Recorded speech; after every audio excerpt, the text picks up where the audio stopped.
Efendim şimdi Ankara'da bulunan Türksoy'a uzanacağız. Türksoy'da geçmişten günümüze Türkmen sineması paneli düzenlendi. Panelde Türkmen sinemasının geçmişten günümüze izlediği yol ele alındı. Hemen şimdi panelin yapıldığı alana uzanalım. Paneli izleyen TRT muhabiri Ayşegül Dilekçi konuklarıyla birlikte bizleri bekliyor. Kendilerini dinleyelim. Türk dünyasının kültür köprüsü Türksoy bugün önemli bir etkinliğe ev sahipliği yaptı. Az önce sen de bahsettin.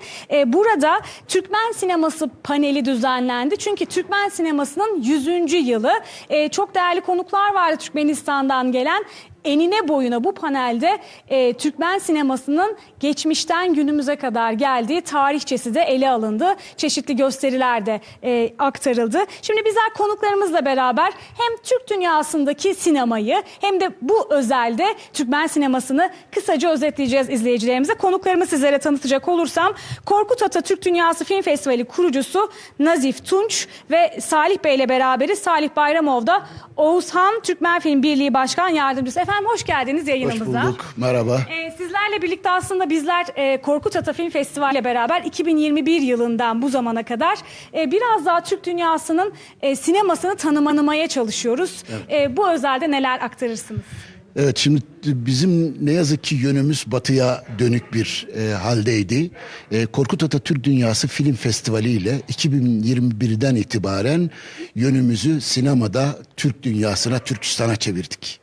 Kardeşlerimizin de sinemada yaptığı işleri keşfetmeye başladık ve gerçekten de dünyaya yepyeni bir iddia, sav, ahlak, merhamet sunacak çok güzel bir sinemayla, en güzeli arayan bir sinemayla karşılaştık Türk dünyasında.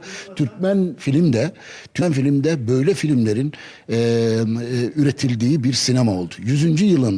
100. yılında gerçekten de başeser sayılabilecek ve bizleri kıvançla sevindiren filmler ürettiklerini gördük. Korkut Ata Türk Dünyası Film Festivali zaten böyle bir arayışın, böyle bir keşfin, böyle bir birlikteliğin, böyle omuz omuza olmanın bir festivalidir.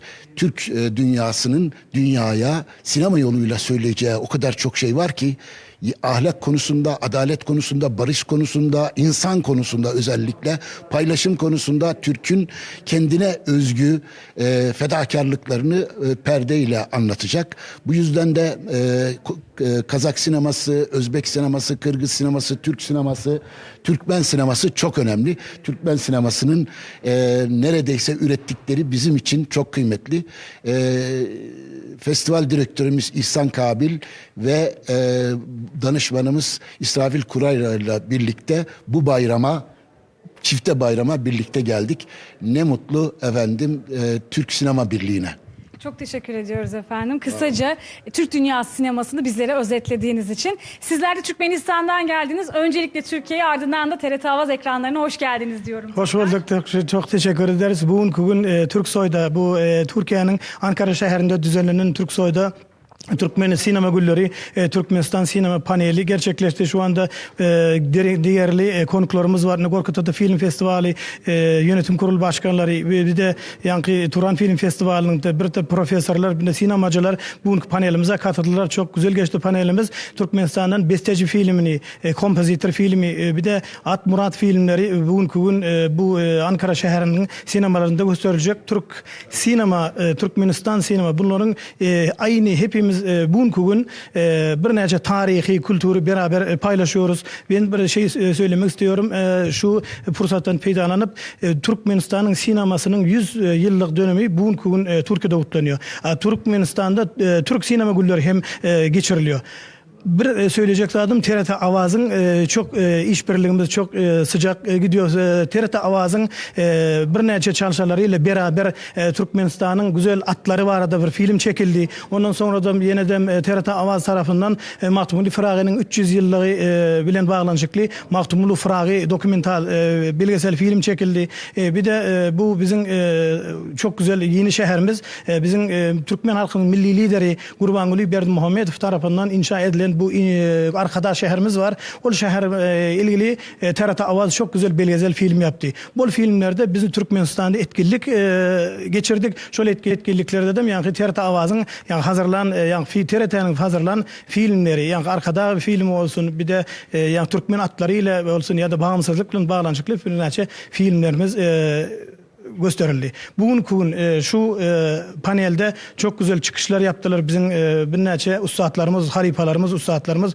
Bu katılımlar için hepsine teşekkür ediyoruz. Türksoy Halkara Kurumu'suna Türksoy Derneği'nde şunki toplantımızda çok güzel geçti. Hepinizi bir neçe filmler, besteci ve Atmurat filmlerinde de bugün yarın gösterim olacak. Hepsine de davet ediyoruz. Size de Türkmenistan Sinema Türksoy'da geçirilen paneline katıldığınız için çok teşekkür ediyorum. Bizler de çok teşekkür ediyoruz. Bizler de bugün hem paneli takip ettik. Yarın da film gösteriminde yine TRT Avaz ekibi olarak Türkmen sinemasını yakından takip edeceğiz. Evet Ayşegül, az önce de belirttik. Bu yıl Türkmen sinemasının 100. yılı dolayısıyla Türksoy'da bugün bir panel düzenlendi. Yarın da filmin gösterimi olacak. Türkmenistan Kültür Bakanı'nın da burada olduğunu ve çok sayıda Türkmen yetkilinin de Türkiye'ye geldiğini belirtelim. Bizler TRT Avaz ekibi olarak Türkmen sinemasını bu 2 gün boyunca takip ediyor olacağız. Türksoy'da gerçekleştirilen panelin ayrıntılarını dinledik sevgili seyirciler.